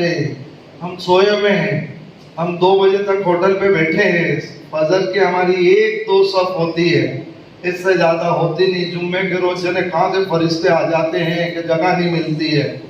ये हाल है हमारे, सच्चाई ये है। बदलना पड़ेगा, प्लीज बदलना पड़ेगा, प्लीज बदलना पड़ेगा। नहीं मिलेगी कामयाबी। लोगों को दोष देते रहोगे, गालियां बकते रहोगे, बद्दुआएं देते रहोगे लोगों को, उससे होएगा क्या? तुम्हारे पल्ले का काम तुमने करा? वो करा नहीं। लोगों को बातें करेंगे तो चलेगा नहीं। देखिए प्लीज माफ करना, थोड़ा सा बिंदास हूँ, ऐसे मैं घर के अंदर हूँ, थोड़ा सा कड़वा हूँ, लेकिन यकीनन अंदर से दर्द है, इसलिए ऐसा निकलता है। नहीं तो बाकी तो अल्लाह और उसके रसूल का एहसान है। आप लोगों को भी अल्लाह दे रहा है, मेरे को भी इज्जत रहा है, इतना मिल रहा है, लेकिन हमें बदलना पड़ेगा। तो मैं जल्दी से करूँ, इन्होंने एक तो मेरे को माइक दे देते, फिर मैं छोड़ता नहीं हूँ। तो कुल मिला के बहुत अच्छी बेस के साथ ये स्कूल शुरू करा है। अल अमीन को मैंने जितना परखा है, आप लोग भी इंटरनेट के जरिए अंदर घुसिए, देखिए अल अमीन क्या है।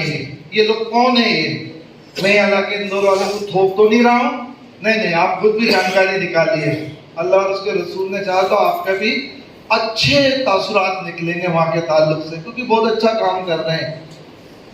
सर आए थे पिछली बार, जो इन सब के बोस सर, उन्होंने आके बताया था कि वहाँ की 27% आबादी है मुस्लिम आबादी वेस्ट बंगाल में। वहाँ पर 2.7% बच्चे मेडिकल के अंदर जा पाते थे। हमारी आबादी 27% है और 2.7% मतलब हम हमारा 10% ही बच्चों को पहुंचा पाते थे। सर ने बोला कि मैंने कोई बहुत कुछ काम नहीं करा, लेकिन इस 30-35 साल में मैंने पॉइंट हटा दिया। अब हमारे 27% बच्चे मेडिकल के अंदर जाते हैं, बोलो सुभान अल्लाह। और इस साल तो इनका मामला क्या रहा कि वहां की आबादी 27% है, लेकिन मेडिकल की सीट के ऊपर इन लोगों ने 30% पे कब्जा करा। क्या है ये, कोई आसमान से उतरे हुए लोग हैं क्या? कैसे हुआ ये? क्यों यहाँ ईमानदार कोशिश नहीं हो रही है इंदौर में? क्यों आवाम साथ नहीं दे रही है? मुझे ऐसा लगता है कुछ लकड़ा चीठा है, कुछ कुल्हाड़ा भोटा है। ये दोनों तरफ की मामले हैं। आओ कुछ मिलके करें, कुछ करने का सोचा है। आपका बच्चा होगा या नहीं होगा नहीं मालूम। पिछले साल 1200 बच्चे हमारे पास आए थे इसके लिए, इस साल 850 बच्चे आए। सब लोगों में से सिलेक्शन करके 600 बच्चों को एग्जाम ली, उसमें से 183 बच्चों को इन्होंने यहाँ बुलाया है और 183 बच्चों में से इन्हें 80 से 100 बच्चे लेना है। अभी मैं सर से बात कर रहा था, बोले तीसरी चौथी के बच्चों के इनके अंदर सलाहियत है, हम क्या करें? मैंने कहा सर इसीलिए तो आपको लाए, हम में नहीं है सलाहियत, हम ना हमारे बच्चे संभाल पाए, ना हम हमारे अच्छे स्कूल बना पाए। आप आओ, कुछ हमारी हेल्प करो। और इन्होंने निस्वार्थ यहाँ पर आए, अल्हम्दुलिल्लाह अल्हम्दुलिल्लाह। तो मैं इनका बहुत बहुत शुक्रगुजार हूँ कि ये हमारे इंदौर की भी ये तब्दीली के लिए आए। इनके भी हक में दुआ करें, पाकीजा फैमिली के लिए भी दुआ करें कि ये जज्बा जो कुछ बचा है ये बाकी रहे, वरना तो कौन कहाँ क्या सच्चाई आप लोगों को मालूम है। अपने घर की अड़ोस पड़ोस में देख लो, रिश्तेदार में देख लो, चाचा बाबा क्या देख लो, सब दिख जाएगा हम क्या हैं, हमारी सच्चाई है। तो अल्लाह के लिए आप लोग अपने बच्चों को एग्जाम दिलवाएं और आधे बच्चे पास होंगे, आधे घर जाएंगे, लेकिन घर जाने के बाद भी दुआ करें कि अगले साल फिर कोशिश करिए। अभी 7वीं पास और 8वीं पास बच्चे आए हैं, अगले साल फिर 9वीं और 10वीं के हम एग्जाम लेंगे। उस वक्त उस बच्चे को फिर प्रिपेयर करिए, तैयार करिए। हम कंटिन्यू ये कोशिश करते रहेंगे, लेकिन आप लोग अपने बच्चों के अंदर ऐसी खनक आए, वो आवाज पैदा करिए। मैं भी कल इंटरव्यू में बैठा था, वो सवाल कर रहे थे, वो सवाल ही नहीं समझ पा रहे थे कि सवाल की आप जवाब देना तो दूर की बात है। तो प्लीज बहुत कमजोरी है हम में, खास करके अपन अभी बच्चों को क्या दोष दें, हम में कमी है। क्यों नहीं वो तैयार हुए? हमने हमारे बिजनेस तो बहुत अच्छे अच्छे बना लिए क्योंकि हमारा शौक था, हमने उसे बना लिया, हमने बच्चे का नहीं देखा जबकि वो हमारा खून था। बहरहाल अब शुरू हो जाएगी। मेरी बात को मैं खत्म करूं, मैं एक जॉइंट फैमिली से हूं, हम 37 लोग एक साथ रहते हैं अल्हम्दुलिल्लाह। 37, एक तवा, एक तिजोरी, एक आंगन और एक दस्तरखान। मेरे यहाँ रहमतें बहुत है। हम 4 भाइयों में 12 बेटियां हैं और 6 बेटे हैं। 11 बेटियां अल्लाह ने उनके घर भेज दी, 4 बहुएं आ गई अल्हम्दुलिल्लाह। मेरे नबी का एहसान है, गाड़ी चल रही है।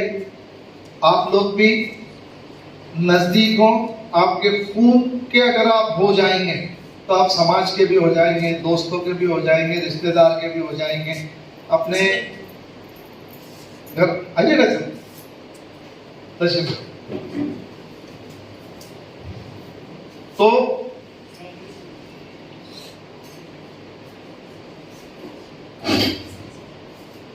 एका बनाएंगे।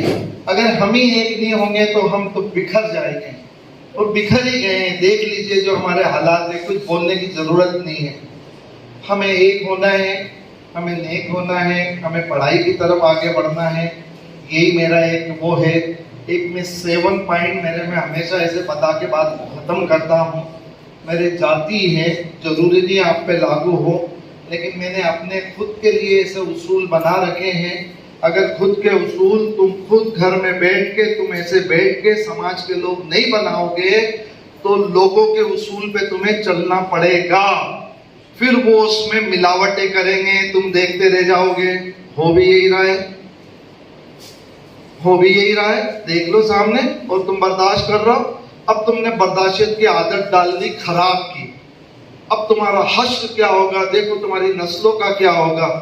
अभी भी मैं तो एक नेक माँ बाप की औलाद हूँ, जो ये मेरे में जर्म है कि मैं खड़ा होकर बात कर रहा हूँ। मेरी आने वाली औलादें तो ये भी नहीं रहेगी, वो कैसे रहेगी? वो जो पानी पी रही हो तो गटर का पानी मिला हुआ आ रहा है हमारे घरों में, और हम सब पी रहे हैं। क्या होगा मालूम नहीं है। अल्लाह खैर करे मोमिनों के ऊपर। सबसे पहला दीन, अल्लाह रसूल राजी रहे। सेकंड, ये फिजिक स्ट्रक्चर जो करोड़ों अरबों रुपए का है ये अच्छा रहे। तीसरा, ये फैमिली हमेशा ऐसे मुट्ठी बंधी रहे। दीन, फिजिक, फैमिली। चौथा, बिजनेस, बिजनेस जवान रहे। अपने बच्चों को पढ़ा लिखा के नौकर बनाने की मत सोचना, उन्हें बनाना के खुद काबिल बने, एक कारोबारी बने और इसके हाथ में 150 लोग काम करें। आज अल्लाह से सोचो तो सही, मांगो तो सही। अल्लाह नहीं दे सकता है क्या? अल्लाह सब दे सकता है। तुम्हारी सोच, तुम्हारे मांगने के अंदाज को अल्लाह देखता है और इतना दे देता है। आओ अपन अब करें, बिजनेस अच्छे करो, जवान रखो बिजनेस को, दुनिया इज्जत नहीं करेगी नहीं तो। मैं जितना देखता हूं, दीन, फिजिक, फैमिली, बिजनेस, रिलेटिव, चचेरे, ममेरे, खलेरे, भुएरे, भाई बहन, भतीजा भतीजी, बहनों, दामाद, ये सब होंगे, तुम्हारे भी होंगे, नहीं होंगे ऐसा तो बोल ही नहीं सकते हो। इनका भी ख्याल रख लो। तुम्हारे पास फूल है, फूल मत देना, उन्हें पंखुड़ियां दे दो। उनके पास भी एक स्कूटर हो जाए तुम्हारी गाड़ी के सामने। ऐसा कम से कम करे। दीन, फिजिक, फैमिली, बिजनेस, रिलेटिव। छठे नंबर का सोशल, जो ये मैंने काम करा है। आप अपने यहाँ पे जैसा होता है, एक बेचारे कोई मौलाना को आप 1000 रुपए महीना दोगे, वो आ जाएगा, एक कमरा दे दो और उससे बोल के आ रहे ना मैं 10 बच्चे लाके दूंगा, तू इन्हें पढ़ाना। क्या अभी सोशल नहीं कर सकते? क्या अपने घर के बाहर एक चिड़िया के लिए पानी का प्याला नहीं रख सकते आप? ये सब सोशल है। गड्ढा है, एक ठेले वाले को 100 रुपए बोले कि यार बाहर से मिट्टी लाके से भर दे आप, क्या इतना नहीं कर सकते? 100 रुपए नहीं दे सकते आप? एक जीरो का बल्ब बाहर लगा दो घर के, कोई राहगीर को ठोकर नहीं लगे, क्या इतना सोशल नहीं कर सकते? हम भूल गए सब। आओ, अभी भी कोई वक्त नहीं गुजरा, जब जागे जब सवेरा। आज से हम उसे शुरू करें। और 7वां है इंजॉय। जो ढेर लगा रहा हो, जो काम कर रहा हो, बहुत अच्छे से रहो। अल्लाह को जमाल पसंद है, अच्छा रहना पसंद है, साफ सुथरा रहना पसंद है। अच्छा खाओ, अपने साथियों को अच्छा खिलाओ। ऐसे करके अपनी लाइफ के कोई एम बनाओ, कोई मुख्य धारा में आओ। ये पंचर जोड़ने वाला, एक नाली के पास बैठने वाला बंदा अगर यहाँ खड़ा होकर स्पीच देने के लायक बन सकता है, तुम क्यों नहीं बन सकते हो? क्या कमी है? मेरे भी वही है, देखो 5 उंगली है, तुम्हारी भी 5 है ना हाथ में, अलग है, किसी की कुछ नहीं। खाली हमें मेहनत करना है और आगे बढ़ना है। और आप लोग दुआ भी करें कि यहाँ पे हमें गर्ल्स का भी एक पूरा प्रोग्राम लेकर आना है। अल्लाह ये बॉयज वाले सक्सेस कर दे 2-4 साल में, तो फिर एक गर्ल्स का भी अपन यहाँ पे सेक्शन खोले, क्योंकि आधी कम्युनिटी हमने बिल्कुल अभी तो उसे 2म दर्जे पे डाल दिया महिलाओं को। तो अभी तो हम जेंट्स जो मर्द हैं, जो मूछ वाले हैं, जिनके हाथ में ताकत है, वो ही कैसे कमजोर नजर आ रहे हैं। तो उन बेचारियों की क्या बात करें हम? तो आओ मिल के हम कुछ काम करें और आप लोग दुआ करें। यहाँ बहुत सारी कमी होगी, उसे बर्दाश्त करना। हम खुद भी पहली बार कर रहे हैं, हम खुद सीख रहे हैं। मैंने सब लोगों के सामने बता दिया कि हम बहुत जानने वाले लोग नहीं हैं, लेकिन नीयत अच्छी है, अल्लाह रसूल के एहसान से अच्छे मन से काम करने आए हैं। ये बच्चे अगर निकलेंगे, अभी आज मेरे को सर बता रहे थे एक फोटो कि टाटा के साथ के अंदर, रतन टाटा के साथ अल अमीन का एक बच्चा खड़ा हुआ जो वहाँ बहुत बड़ी पोस्ट के ऊपर है, और उसकी कोई स्टोरी छपी है पेपर में, वो अभी बता रहे थे। ऐसे ही ख्वाब लेके मैं भी आया हूँ कि आप में से कोई बच्चा ऐसा निकले, कोई मेरिट फोड़े। आप यहाँ पर आए हैं डॉक्टर, इंजीनियर, IPS बनवाने के लिए। हम लोग खाली उसकी प्रिपेयर कर रहे हैं, हम खाली तैयारी कर रहे हैं। उस बच्चे की सलाहियत, उसके नसीब, उसे लेके नीट पढ़वाएंगे, नीट पढ़ेगा, उसके बाद वो मेडिकल कॉलेज में जाएगा। इतना आसान नहीं है डॉक्टर बनाना। मैंने भी मेरे घर के अंदर एक बेटी को डॉक्टर बनाया है। मेरी वाइफ 6ठी पास है और मैं 10वीं हूँ, लेकिन एक जज्बा था कि करेंगे, फोड़ेंगे। आप भी अकेले में कांच के सामने खड़े हो जाओ और अपने आप से बात करो, मैं क्या ऐसा नहीं कर सकता? क्योंकि दूसरे के सामने करोगे तो साला मजाक उड़ाएगा तुम्हारी। अकेले खड़े हो जाओ, टेबल ठोको, गुस्सा निकालो, मैं करूँगा, कैसे नहीं होएगा? वो कर सकता, मैं क्यों नहीं कर सकता? मैं सियाराम सिल्क मिल में जाता था, मैं बात कर रहा हूँ 30-35 साल पुरानी, तो मैं वहां पे इतनी रोबोट की तरह काम करने वाले देखता था। मैं सोचता था कि यार ये कर सकते हैं। रमेश जी पोद्दार, मेरे बहुत अच्छे ताल्लुक है उनसे आज भी, इतने सालों से। मैं क्यों नहीं कर सकता हूँ? किसको क्या मिला, मुकद्दर की बात है। इतना कर पाए, लेकिन जज्बा पूरा कायम है। कौम और घर वालों को ये जज्बा देना चाहता हूँ कि आप लोग इस जज्बे को ले, स्वयं भी आगे बढ़े, समाज को भी आगे बढ़ाए, खानदान को भी आगे बढ़ाए, रिश्तेदारों को भी बढ़ाए। अभी हाल में कच्छ के जैन परिवार से मिला था बंबई के अंदर। वो क्या करते हैं, वो एक जना बंबई आता है लंगोटी लेके, वो सेट होता है, फिर उसको भांजे को बुलाता है, उसके साले को बुलाता है, उसके मामा को बुलाता है। इतना बड़ा ग्रुप बना लेते हैं कि मैं आपको बता नहीं सकता हूँ। ये सलाहियत हम में क्यों नहीं है? हम ऐसा क्यों सोचते हैं कि मेरा भांजा मेरे पास आ जाएगा तो मेरी कमाई चली जाएगी? वो उसके नसीब नहीं लाया, आपके नसीब पे खाएगा। प्लीज ऐसी उल्टी सोचों से बाहर निकले। और मैं मेरी बात को यहीं खत्म करता हूँ। मुझसे कोई गलती गुस्ताखी ऐसे अल्फाज निकले जो अल्लाह को नागवार हो तो मैं माफी मांगता हूँ। और आप सब लोगों से गुजारिश करता हूँ, बच्चा यहाँ हो ना हो, दुआ जरूर करें और अपने बच्चों को एग्जाम दिलवाएं, सब्र के साथ यहाँ पर रहें। ये लोग 0 से 100% पैसे लेंगे। 0 से मतलब 10-20% से तो शुरू है ही, 10% का 9,000 रुपये पर मंथ का है, 9,090। फिर जैसे बच्चे की सलाहियत है तो उसकी सलाहियत और उसके पैसे कितने देते हैं, दोनों का मर्ज होगा, उसके ऊपर ये सिलेक्ट करेंगे। मेरा 1% भी उसके अंदर रोल नहीं है। तो प्लीज आप लोग सब्र के साथ इसको सारी एग्जाम को दें। 2 बजे यहाँ पर खाना है, आप लोग खाएं और एंजॉय करें, यहाँ पर रहें जब तक दरूद शरीफ पढ़े, ताकि उसकी बरकतें इस स्कूल को मिलती रहे। बहुत बहुत शुक्रिया। सब्र के साथ आप लोगों ने सुना। मेरे से बड़े उम्र के भी लोग बैठे हैं, मैंने कोई ऐसे अदब बेअदब बोला तो मुझे माफ करना। अस्सलाम वालेकुम व रहमतुल्लाहि व बरकातहू। जज़ाकल्लाह। अब इस प्रोग्राम को हम लोग खत्म करने की तरफ बढ़ रहे हैं और मैं आप तमाम लोग जो यहाँ पर तशरीफ लाए हैं उन सबका तहे दिल से शुक्रिया अदा करता हूँ। और परिवार की तरफ से, पाकिज़ा जो ग्रुप की तरफ से और अलमीन की तरफ से मैं आप लोगों का शुक्रिया अदा करने के लिए जनाब इकबाल हुसैन गौरी साहब को दावत देना चाहता हूँ। जनाब इकबाल हुसैन गौरी साहब से दरख्वास्त करूँगा कि वो आए और हमारे मेहमानों का शुक्रिया अदा करें। इकबाल हुसैन गौरी साहब हमारे सुन्नी वेलफेयर कमेटी के मेंटोर हैं और वही उसको लीडरशिप करते हैं। Thank you so much.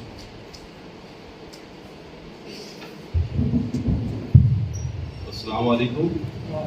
हम लोग एक बार दरूद शरीफ पढ़ लें।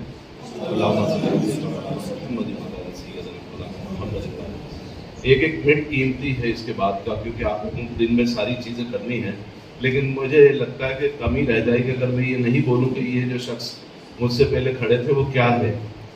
इन्होंने बताया कि ये जो 37 लोगों का परिवार है, 37 लोगों के परिवार में इनका क्या रोल है वो बताया, लेकिन ये रोल क्यों काबिज है उस रोल पर, उसको थोड़ा सा मैं एक्सप्लेन करूंगा। ये बंदा जो यहाँ बैठा है, ये 1 रुपया कम खर्च करता, हम 4 भाइयों में 1 घंटे ज्यादा काम करता है, एक निवाला कम खाता है। फिर इसकी दादागिरी हम पर क्यों नहीं चलेगी बाकी लोगों पे? मेरी और मकसूद की उम्र में खाली 1 साल और 16 दिन का फासला फर्क है, लेकिन वो सब के बावजूद आज के दौर में जो सारी चीजें देखने के बाद एक जगह रहते हैं, तो उसकी वजह ये है। और दूसरी खास बात यह है कि वीटो होने के साथ साथ एक जुनून, एक पागलपन है। मुझे 2 लाइनें याद आ रही जिसमें शायर कहते हैं कि तेरी तलाश तेरी दिलनशी रहे बाकी, खुदा करे कि ये दीवानगी रहे बाकी। तो आप लोग खुदा से दुआ करें ये दीवानगी इस शख्स की बाकी रहे, बाकी रखे। यकीनन हम लोग खुशकिस्मत हैं जो हमारे घर में मुखिया इस तरह का मिला। घर का मेंबर हूँ, ऐसा लग रहा होगा कि अपनी मुंह अपनी ही तारीफ कर रहा हूँ, लेकिन ये हकीकत है। रहा सवाल दूसरा, ये जो टीम वेस्ट बंगाल से आई है, मेरी ज़बान लरसती है ये कहने में कि वहाँ जो मैंने जिस अंदाज में लोगों को देखा, आप इमेजिन तो करें कि आपका ये बेटा या आपका ये पोता दीन के साथ जब खिदमत कर रहा होगा, एक बेड के ऊपर एक इंसान अपने आखिरी सांसें गिन रहा होगा और बाहर उसके सारे रिश्तेदार दुआ कर रहे होंगे, और वहां पर ये अपना कारनामा दिखा के अल्लाह के करम से उसको शिफा दिलवा देगा। अपनी पूरी उसके साथ जो एक दीन के अंदर जो उसकी नरमी होना चाहिए, जो अंदाज होना चाहिए, आप सोचिए कि कौन आपका नहीं हो जाएगा। वो भले बाहर आपके दरवाजे के बाहर गैर मुस्लिम लोग खड़े होंगे, लेकिन वो आपके हो जाएंगे। और ये करने की आज हमारे को बहुत ज्यादा जरूरत है। आप जानिए कि आप जिस काम के लिए आए हैं अपने बच्चों को एडमिशन कराने, सिर्फ अकेले बच्चे का फ्यूचर नहीं है, पूरी कौम का फ्यूचर है। आप जब उसमें कामयाब हो चुके रहेंगे और वो बच्चा वहां जाकर जब उनकी खिदमत करेगा, सोच बदलेगी लोग, क्यों नहीं बदलेगी आखिर। तो इतना ही बोल के मैं आपसे अपना ये कहूंगा कि हम लोग वाकई खुशकिस्मत है कि ऐसे लोगों से हमारा जो है संबंध जुड़ा है, और अल्लाह करे आप भी जो इससे जुड़े तो इसी नियत के साथ जुड़े। फिर एक बार बहुत बहुत शुक्रिया कि आज के दौर में भी आप अपने एजुकेशन के लिए अपने बच्चों को, अपने नवासों को, अपने पोतों को लेकर यहाँ पर आए, और अल्लाह से आप दुआ करें कि ये सिलसिला चलता रहे। अस्सलाम वालेकुम।